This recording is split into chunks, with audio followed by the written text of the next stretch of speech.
Go. Okay. Why? Okay. The other so guy didn't. we have an external bleeding emergency. First, we're gonna check for debris. Now, we can't remove any large or deeply embedded objects in the arm. But we can take out little pieces of mud and dirt. We can do that. Okay. Next, we need to stop the bleeding. So, we're going to get a cloth and place it over bleeding. We're going to put this at heart level because we need the circulation. And for an external bleeding limb like the arm, that's easier to do. So you keep it elevated. Okay. You also have to check to make sure that your victim's not going into shock. Are you in shock? Yes. Okay. So when that happens, hold that. You have to make sure that they're warm and comfortable. So grab a blanket and make sure they're warm and comfortable. Okay. Now that they're warm and comfortable, what we're going to do is keep the pressure on the arm. And we're going to grab some bandage and we're going to start putting this from the bottom to the top so that we can keep the circulation of flow in the fingers. And we have to keep checking the circulation of flow in the fingers.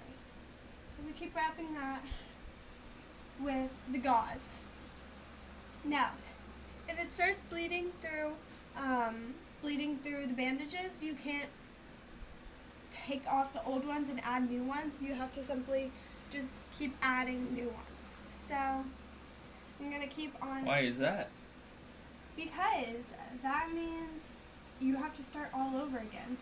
Because right now your main priority is putting pressure on. Okay. So I'm going to keep wrapping because he's bleeding through his original gauze. Now if you don't have the proper utensils, just use tissues or anything clean that you can find. Now, I'm going to tape this up from bottom to top.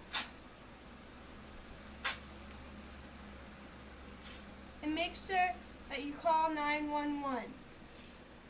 Well, call 911 if it seems like it's a more serious problem than just external bleeding. Like if it's from a major artery, make sure you definitely call 911. And if you're not sure, call 911.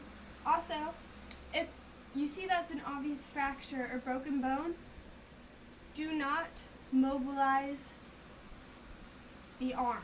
So right now I notice that there's no fracture or anything, so I'm keeping it elevated, which I can do. But if you notice that there is a fracture, don't do that. Okay.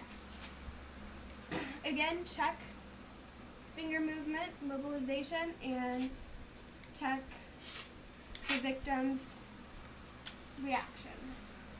Oh, and make sure when you're wrapping, when you get around the wound, you put a twist where you're wrapping. That's to help put pressure on it.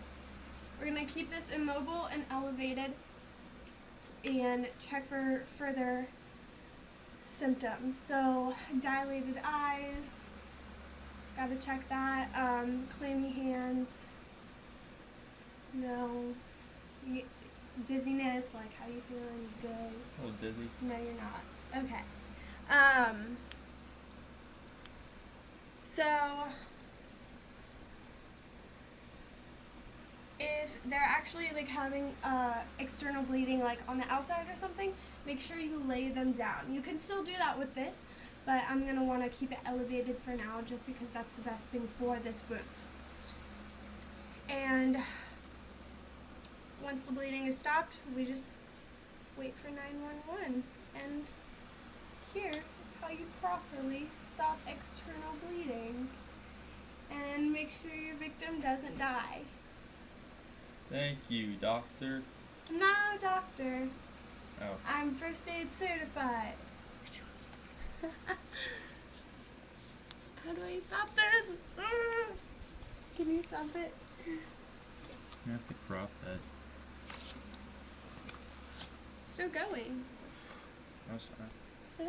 Oh, yeah, just press it again. Sorry.